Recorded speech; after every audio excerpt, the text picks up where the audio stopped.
गिरिधारी गिरिधारी श्याम बनवारी, मेरो राधा रमण गिरिधारी गिरिधारी श्याम बनवारी, मेरो राधा रमण गिरिधारी, मेरो राधा रमण गिरिधारी, मेरो राधा रमण गिरिधारी गिरिधारी श्याम बनवारी, मेरो राधा रमण गिरिधारी गिरिधारी श्याम बनवारी।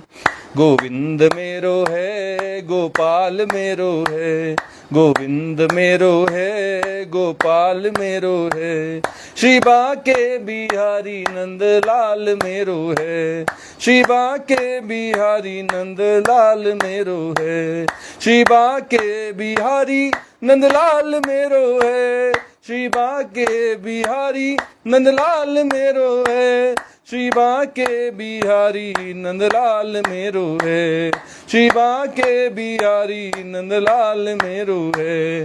गोविंद मेरो है गोपाल मेरो है, गोविंद मेरो है गोपाल मेरो है, गोविंद मेरो है गोपाल मेरो है, गोविंद मेरो है गोपाल मेरो है। भजो राधे गोविंद भजो राधे गोविंद, भजो राधे गोविंद भजो राधे गोविंद, रटो राधे गोविंद रटो राधे गोविंद, रटो राधे गोविंद रटो राधे गोविंद, भजो राधे गोविंद रटो राधे गोविंद, भजो राधे गोविंद भजो राधे गोविंद, भजो राधे गोविंद रटो राधे गोविंद, भजो राधे गोविंद भजो राधे गोविंद, भजो राधे गोविंद भजो राधे गोविंद, भजो राधे गोविंद भजो राधे गोविंद। जय श्री कृष्णा। आज की श्रीमद् भागवत कथा में आप सबका स्वागत है। श्रीमद् भागवत के तृतीय स्कंद के 6वें अध्याय की कथा आज आरंभ हो रही है। इसमें मैत्रेय ऋषि विदुर जी महाराज को भगवान के विराट शरीर की उत्पत्ति की कथा सुना रहे हैं। मैत्रेय ऋषि विदुर जी से कहते हैं, ऋषिर उवाच इति तासां स्वशक्तीनां सतीनां समेत्य सह प्रसुप्त लोकतंत्राणां निशाम्य गतिमीश्वरः। मैत्रेय ऋषि कहते हैं कि विदुर जी, सर्वशक्तिमान भगवान ने जब देखा कि आपस में संगठित न होने के कारण ये मेरी महत्त्व आदि शक्तियां विश्व रचना के कार्य में असमर्थ हो रही हैं, तब वे काल शक्ति को स्वीकार करके एक साथ ही महत्त्व, अहंकार, पंचभूत, पंच तन मात्रा और मन सहित 11 इंद्रियां इन 23 तत्वों के समुदाय में प्रविष्ट हो गए। भगवान ने इन सब को एकत्रित करके इनमें प्रवेश कर दिया। काल संज्ञा तदा देवीं विभ्रच्छति मुरुक्रमः त्रयोविंशति तत्वानां गणं युगपदाविशत।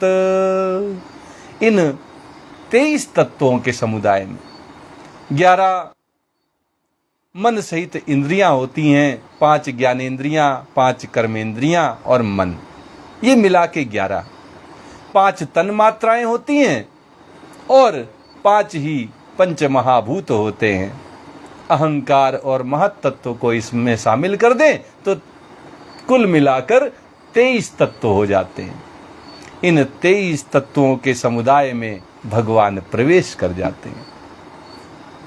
सोनु प्रविष्टो भगवांस चेष्टा रूपेण तम गणम भिन्नम संयोजयामास सुप्तम कर्म प्रमोदयन। उनमें प्रविष्ट होकर भगवान ने जीवों के सोए हुए अदृष्ट को जागृत किया। जो जीवों का अदृष्ट रूप था उसको भगवान ने जागृत कर दिया और परस्पर विलग हुए उस तत्व समूह को अपनी क्रिया शक्ति के द्वारा आपस में मिला दिया। ये 23 तत्व प्रकृति में अलग अलग थे, इन सब को उन्होंने अपनी क्रिया शक्ति के द्वारा एकत्रित कर दिया, एक में जोड़ दिया, आपस में मिला दिया। प्रबुद्ध कर्मादयवेन त्रयोविंशतिको गणः प्रेरितो जनयत् स्वाभिर्मात्राभिरधिपूरुषम्। मैत्रेय ऋषि कहते हैं कि इस प्रकार जब भगवान ने अदृष्ट को कार्योन्मुख किया, तब उस 23 तत्वों के समूह ने भगवान की प्रेरणा से अपने अंशों द्वारा अधिपुरुष विराट स्वरूप को उत्पन्न कर दिया। विराट स्वरूप उत्पन्न हो गया। परेण विशता स्वस्मिन् मात्रया विश्वसृगणः चक्षुश्चुक्षो भान्योन्यमासाद्य यस्मिन् लोकाश्चराचराः। अर्थात जब भगवान ने अंश रूप से अपने उस शरीर में प्रवेश किया, तब वह विश्व रचना करने वाला महत तत्वादि का समुदाय एक दूसरे से मिलकर परिणाम को प्राप्त हुआ। यह तत्वों का परिणाम ही विराट पुरुष है। भगवान के उन 23 तत्वों को इकट्ठा करके एक दूसरे में मिलाकर उसमें प्रवेश करने मात्र से वह विराट पुरुष उत्पन्न हो गया, जिसमें यह चराचर जगत विद्यमान है। हिरण्मयः स पुरुषः सहस्त्र परिवत्सरान् आंडकोश उवासाप्सु सर्वसत्वोपबृंहितः। मैत्रेय ऋषि कहते हैं, विदुर जी, जल के भीतर जो अंड रूप आश्रय स्थान था, उसमें वह हिरण्यमय विराट पुरुष संपूर्ण जीवों को साथ लेकर 1000 दिव्य वर्षों तक उसी जल में रहा। वह विराट पुरुष उस जल के अंदर जो अंड रूप आश्रय स्थान था, उसमें संपूर्ण जीवों के साथ 1000 दिव्य वर्षों तक बना रहा। स वै विश्वसृजां गर्भो देव कर्मात्म शक्तिमान विभाजात्मनात्मान मेकधा दशधा त्रिधा। वह विश्व रचना करने वाले तत्वों का गर्भ अर्थात उनका कार्य था, तथा ज्ञान क्रिया और आत्मशक्ति से संपन्न था।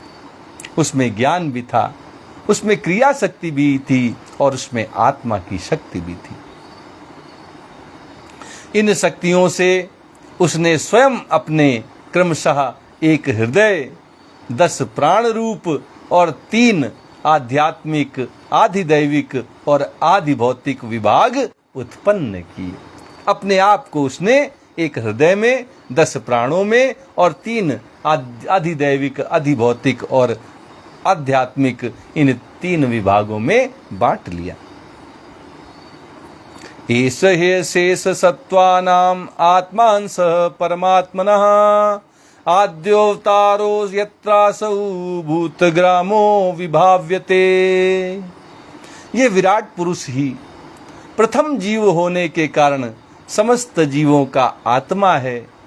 जीव रूप होने के कारण यह परमात्मा का अंश है और प्रथम अभिव्यक्त होने के कारण यह भगवान का आदि अवतार है। विराट पुरुष के विषय में 3 महत्वपूर्ण जानकारियां इस श्लोक के माध्यम से मैत्रेय मुनि हम सब को दे रहे हैं। कहते हैं कि विराट पुरुष ही प्रथम जीव है। उससे पहले तो कोई जीव नहीं उत्पन्न हुआ था, तो प्रथम जीव होने का श्रेय उस विराट पुरुष को ही जाता है। और वो समस्त जीवों का आत्मा है, सबका उत्पत्ति स्थान है, सबकी उत्पत्ति का स्रोत है। और चूंकि वह जीव रूप है, इसलिए वो परमात्मा तो नहीं कहा जा सकता, वह परमात्मा का अंश कहलाता है। विराट पुरुष को हम परमात्मा का अंश कहते हैं। इसी तरह चूंकि वह प्रथम अभिव्यक्ति थी, और स्वयं परमात्मा आकर उसमें विराजे थे, इसलिए वो भगवान का सबसे पहला अर्थात आदि अवतार कहलाता है। यह संपूर्ण भूत समुदाय इसी विराट पुरुष में प्रकाशित होता है। सारा का सारा यह सारे के सारे प्राणी, सारे की सारी सृष्टि इसी विराट पुरुष में ही समाहित है, इसी में प्रकाशित होती है। साध्यात्मः साधिदैवश्च साधिभूत इति त्रिधा विराट प्राणो दशविध एकधा हृदयेन च।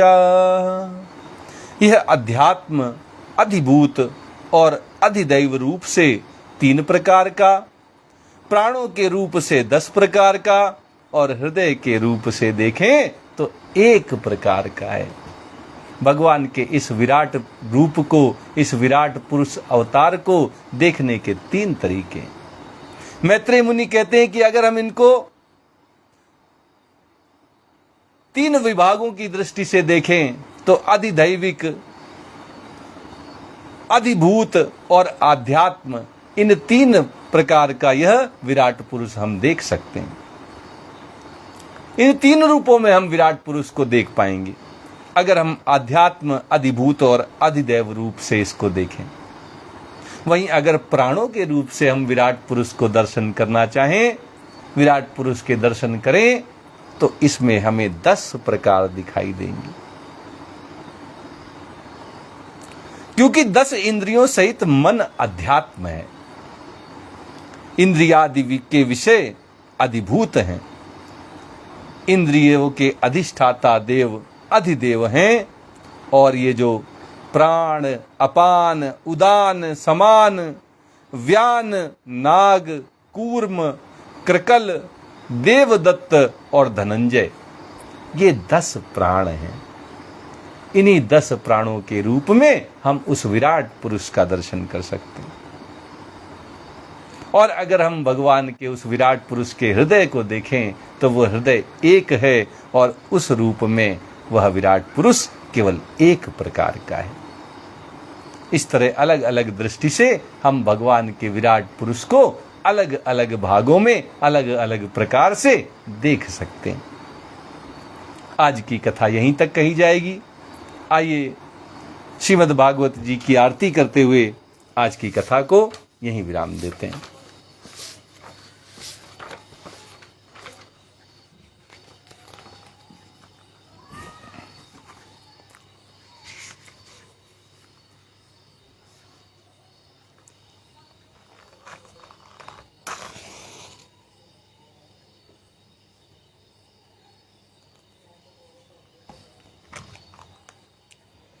प्रेम से बोलिए वृंदावन बिहारी लाल की जय।